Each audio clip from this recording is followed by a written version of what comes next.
What's up mga ka-Big Bites? Anthony Davis na tuloy na, kasama na agad sa practice.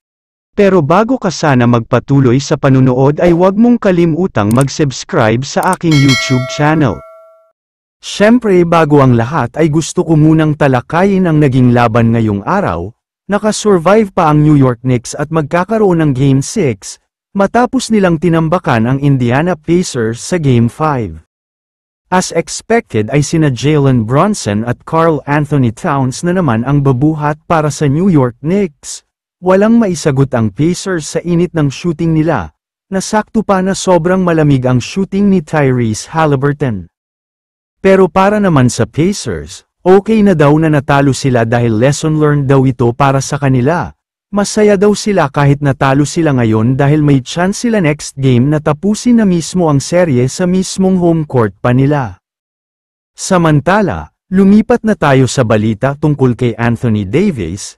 Alam naman kasi natin na hindi na daw siya kailangan ng Dallas next season, dahil makakakuha sila ng future franchise player nila dahil sa first pick na si Cooper Flagg. Almost identical o pareho talaga ng style of play sina Davis at Flagg. May shooting sa labas, may magandang laro sa ilalim, mabilis at maliksi kahit matangkad at shot blocking ability, kaya okay lang daw na bitawan na nila si AD. Kaya naman ayon sa mga reports, talagang nakikipag-usap na daw sina Rob Pelinka at Jenny Bust sa kampo ng Dallas. Ang pinakakinakausap nga daw nila ay ang dating nagbigay sa kanila kay Luka Doncic na si Nico Harrison. Ayon kay Nico Harrison, simula noong nakuha daw nila ang first pick sa NBA Draft Lottery, talagang laman na daw ng meeting nila ang topic tungkol kay Anthony Davis, gusto daw nilang makakuha pa ng madaming draft picks. Kaya naman ibabalik na daw nila si Davis sa Lakers, pero tulad na nga ng sabi nila ay kailangan daw nilang makakuha ng multiple first round pick, kung ganito ang ibibigay ng Lakers ay papayag daw agad ang Dallas dyan.